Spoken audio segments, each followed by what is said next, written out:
சிலர் வந்து பாருங்கள் ரொம்ப கரடு முரடானவர்களாக இருப்பாங்க. அப்படியே வாழ்ந்துக்கொள்ளுமா அவர் கரடு முரடு அவ்வளோதான் அப்படின்னு.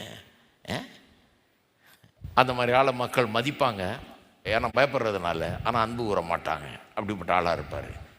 மனைவியை கூட பயந்துக்கிட்டதால் சொல்கிற பேச்சு கேட்கும். ஆனால் அன்பு காட்ட முடியாது, ஏன்னா கரடு முரடான ஒரு குணம், ஹார்ஷ்னஸ்.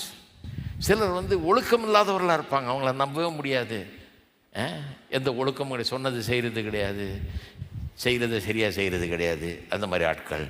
சிலர் வந்து நம்ம நடந்து கொள்வது மற்றவர்களை எந்த விதமாய் பாதிக்கிறது என்பது குறித்த எந்த விதமான ஒரு சென்சிட்டிவிட்டி, ஒரு உணர்வும் இல்லாதவர்களாக அவங்க பாட்டுக்கு அவங்க செய்கிற விடத்தில் தான் எல்லாத்தையும் செய்துட்டு இருப்பாங்க. அந்த மாதிரி இருப்பாங்க. இன்னும் சிலர் பெர்ஃபெக்ஷனிஸ்டாக இருப்பாங்க. எல்லாம் பர்ஃபெக்டாக இருக்கணும் அவங்களுக்கு. அப்படி இருந்தாங்கன்னா மற்றவர்களை குறை சொல்லுவாங்க. ஏன்னா இவங்க ரொம்ப பர்ஃபெக்ட்னு நினைக்கிறாங்க பாருங்கள். மற்றவர்களை நியாயம் தீர்ப்பார்கள்.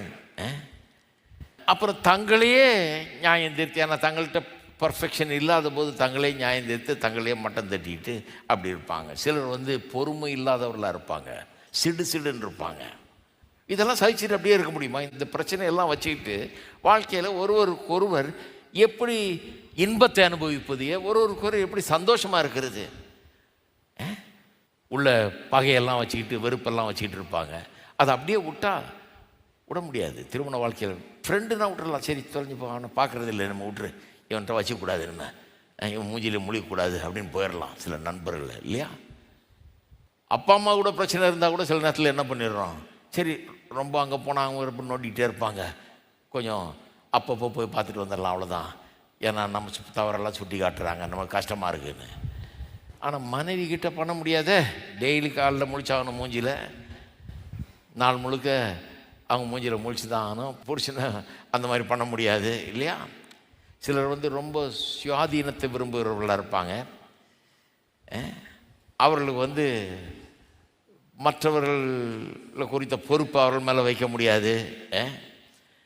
எனக்கு தெரியாது பாது, நான் ஏன் வேலையை கவனிப்பேன் அப்படின்ற மாதிரி இருப்பாங்க.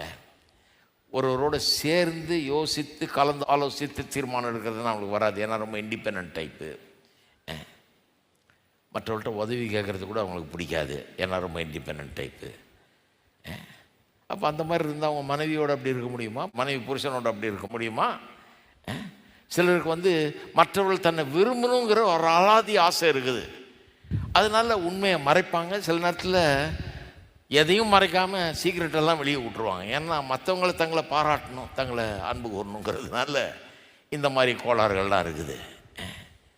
இதெல்லாம் அப்படியே வச்சுக்கிட்டு வாழ்ந்துக்கிட்டு இருக்க முடியுமா? இதெல்லாம் சரி பண்ண வேணாம்.